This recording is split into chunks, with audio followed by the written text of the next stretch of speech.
മലയാള സിനിമയിലെ നിരവധി പേരുടെ അന്നദാതാവായിരുന്നു ദിലീപ്.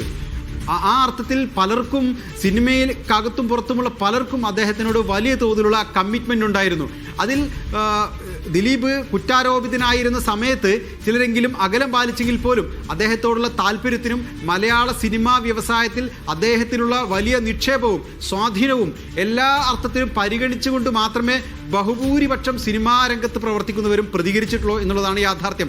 ഏതാനും പേർ നിലപാടെടുത്തതൊഴിച്ചാൽ സിനിമയുമായി ചുറ്റിപ്പറ്റി നിന്ന് ജീവിതം കരുപിടിപ്പിക്കുന്ന നിരവധി മനുഷ്യർ ദിലീപ് എന്നുള്ള വ്യക്തിയിൽ നിന്ന് തങ്ങൾക്ക് ലഭിച്ച സൗകര്യങ്ങളും അല്ലെങ്കിൽ തൊഴിലുമായി ബന്ധപ്പെട്ട താല്പര്യങ്ങളും എല്ലാം മുന്നിൽ നിർത്തി അദ്ദേഹത്തോട് അനുഭവമുള്ളൊരു നിലപാട് വലിയ തോതിൽ പുലർത്തിയിട്ടുള്ളത് എന്നുള്ളത് ഒരു സത്യമാണ്. നിലവിൽ അദ്ദേഹം തിരിച്ചു വരുന്നു എന്ന് പറയുമ്പോൾ അവർക്ക് ഇഷ്ടപ്പെട്ടാലും ഇല്ലെങ്കിലും അദ്ദേഹത്തെ സ്വീകരിക്കാൻ അവർക്ക് ഒരു മടിയും ഉണ്ടാകാൻ സാധ്യതയില്ല. കാരണം വലിയ ഭാഗ്യാന്വേഷികളായ ആളുകൾ കൂടിയാണ് മലയാള സിനിമാ മേഖലയിലുള്ള ഭൂരിഭാഗം ആളുകളും. നിലപാടെടുക്കുന്നവരുടെ നമ്പർ വളരെ കുറച്ചാണ്.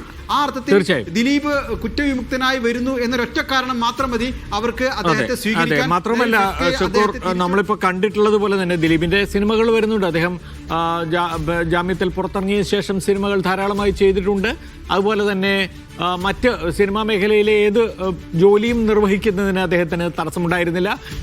ഇപ്പോഴും ഇനി അത് തുടരാവുന്നതേ ഉള്ളൂ. ആ വഴിക്ക് അദ്ദേഹം ധാരാളം പേർക്ക് തൊഴിൽ നൽകുന്ന ഒരാളായി തുടരുകയും ചെയ്യും.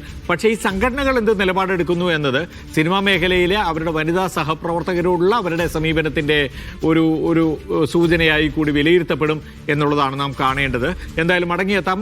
നമ്മുടെ വിധി പ്രസ്താവം സമയമെടുക്കുന്നു. ഒരു സൂചന മനസ്സിലാക്കിയിട്ടുള്ളത് പ്രിന്റ് എടുക്കാനുള്ള കാലതാമസമാണ് എന്നതാണ്. വിധിപ്പകർപ്പിന്റെ വിധിന്യായത്തിന്റെ പ്രിന്റ് എടുത്ത് വെക്കാനുള്ള അതിനുള്ള കാലതാമസമാണ് എന്ന് പറയുന്നു. നമുക്ക് ഉറപ്പില്ല ആ കാര്യത്തിൽ. എന്തായാലും വരുന്നതേ ഉള്ളൂ. വിധി പ്രഖ്യാപനം ഏത് നിമിഷവും ഉണ്ടാകും.